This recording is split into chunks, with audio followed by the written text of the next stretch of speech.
my name is Nicole Young, and I am an educator, a creator, a writer. And Honey Gifts Co. is a company that I started years ago when I was actually living in Washington, D.C. And I started it because I was doing a whole lot of baking and side crafts. And I was like, oh, I should have a title for this work that I'm doing. But I actually ended up not using it for many years. And then when I was in New Orleans, a couple of Christmases ago, I started drawing black wrapping paper. I just hadn't seen any in the store. I have a whole bunch of nieces and nephews and godchildren, and I had been going to the store, and none of the cute stuff had cute little black kids on it. And so I was like, I'm gonna just draw something. I'm gonna just draw something and see. So I was like playing around with drawing it and was thinking about what if I made wrapping paper. And so I told everyone on my Instagram, on my social media, I was like, hey, if I made this wrapping paper, would you buy it? And they were like, yeah, we'd buy it. So then I picked up the old Honey Gifts Co. name and decided to produce wrapping paper, and sold out the first year that we did it, or the first year that I did it. And yeah, so Honey Gifts Co. is my like umbrella that encompasses a lot of my different work. So I think it was just hard because I didn't know what I wanted. I mean, I knew exactly what kind of wrapping paper I wanted, but I didn't know what price point I could print it at. And I also didn't know what was available to me in terms of local printers. And I specifically wanted to use local printers. I was living in New Orleans at the time, and I wanted to use New Orleans printers. So that part was difficult. It was like figuring out what kind of paper was appropriate, who was a good printer, what was a reasonable price. Also trying to figure out what a price would be that people would pay for custom wrapping paper was something that was a little bit difficult.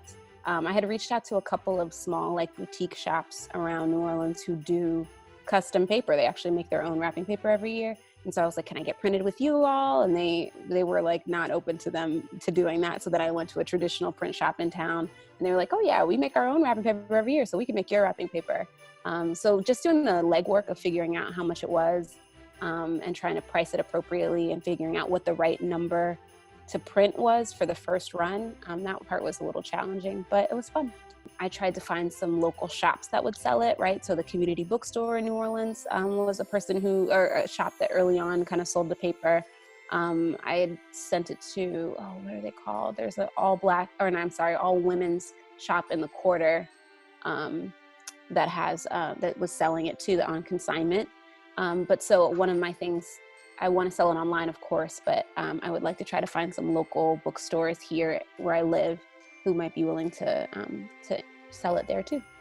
I'm always hoping that people walk away, especially for Honey Gifts Co., with beautiful images of Black children. I think, Christmas and the holidays in general are such a joyous time.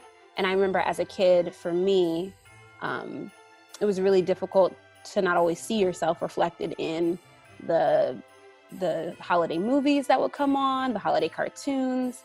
I told Kelly once that my mother used to color in all of our things. So if there was a white Santa on it, my mother used to color in the black, make it black. And so, which is like what you should do to make sure that your kids feel represented.